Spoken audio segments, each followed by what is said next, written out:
Hi, it's Veronique, and today we're talking about fats. But it's such a complicated topic that I had really to do a 3-part video series. And today we're covering saturated fats.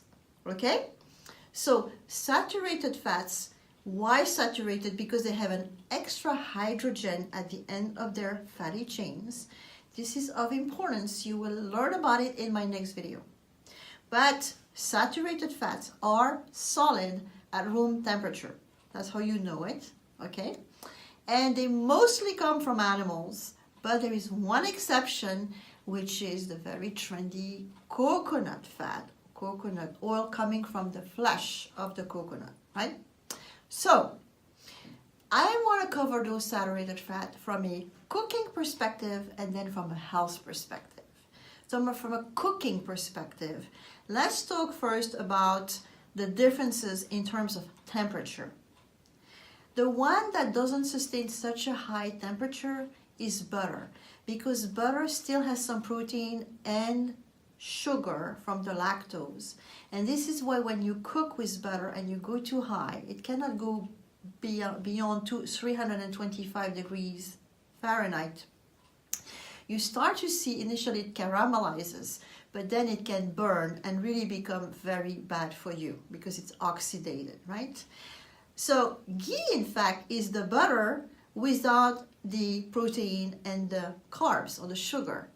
And therefore, it can be used at a much higher temperature without oxidizing, up to 400 degrees, as well as coconut fat, okay? So when you choose, higher temperature, coconut and ghee, lower temperature butter. Now, when it comes to butter, you have to be careful about what you choose because the quality really matters. Of course, my favorite is a European-based butter in this case, but I would say I would prefer Normandy-based butter because this is the country of butter, Normandy, as you know.